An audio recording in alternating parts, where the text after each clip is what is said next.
ஐயனார் துணை சீரியல்ல இணைய எபிசோட்ல என்ன நடந்திருக்கு அப்படிங்கிறத பார்க்கலாம். இப்ப சேரன் வழக்கம் போல காலையிலேயே எழுந்திருச்சு வீட்டு வேலையெல்லாம் செய்ய ஆரம்பிக்கிறாங்க.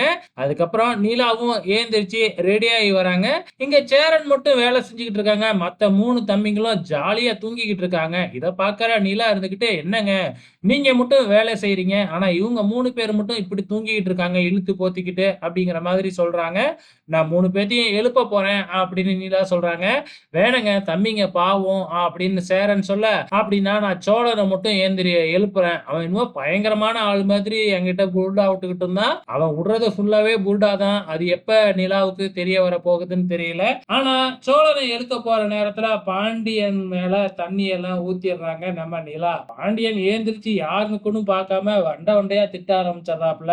நம்ம நிலா அழுதுகிட்டே ரூமுக்குள்ள போயிடுறாங்க. அதுக்கப்புறம் தான் பாண்டியனுக்கு எல்லாமே தெரிய வருது. சோ இதுக்கப்புறம் என்ன நடக்குது அப்படின்னு பாத்தீங்கன்னா, இங்க மெக்கானிக் செட்ல நம்ம பாண்டியன் வேலை பார்த்துக்கிட்டு இருக்கும்பொழுது அங்க வானதி வராங்க. வானதி யாரு அப்படின்னு பாத்தீங்கன்னா, நம்ம பாண்டியனோட லவ்வர் அப்படின்னு வச்சுக்கலாம். சோ இப்ப வந்து என்ன நடந்தது அப்படின்னு சொல்லி விசாரிக்கும் பொழுது, நம்ம பாண்டியன் எல்லாத்தையுமே வானதி கிட்ட சொல்றாங்க.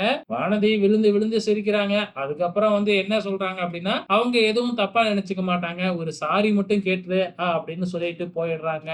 இங்க இதெல்லாம் நடந்துகிட்டு இருக்கிறப்ப, இங்க எல்லாருமே வேலைக்கு புறப்பட்டுட்டு இருக்கிறாங்க. நம்ம சேரன் வந்து பாத்தீங்கன்னா, கொத்துக்கரண்டி, ரசமட்டம் இந்த மாதிரி கொத்தனாருக்கு தேவையான ஜாமானெல்லாம் எடுத்துக்கிட்டு கிளம்புறாங்க. இத பார்த்து நிலா நம்ம சோழன் கிட்ட, "என்ன உங்க அண்ணன் பெரிய ஆர்க்கிடெக்ட்னீங்க, இப்ப இவர பார்த்தா மேஸ்திரி மாரி கிளம்பி போயிட்டு இருக்கிறாரு" அப்படின்ன உடனே சோழன் மறுபடியும் பொய்ய தாங்க சொல்ல ஆரம்பிக்கிறாரு. அவரு வந்து அங்க வேலை செய்றவங்களோட வேலையாட்களா தான் வேலை செய்வாரு. அவரு ஒரு ஆர்க்கிடெக்ட்ன்னு காமிச்சுக்கவே மாட்டாரு அப்படிங்கிற மாதிரி மறுபடியும் பொய்ய அள்ளி வீசுறாங்க. இனி என்ன நடக்க போகுது அப்படிங்கிறத வெயிட் பண்ணி பார்க்கலாம்.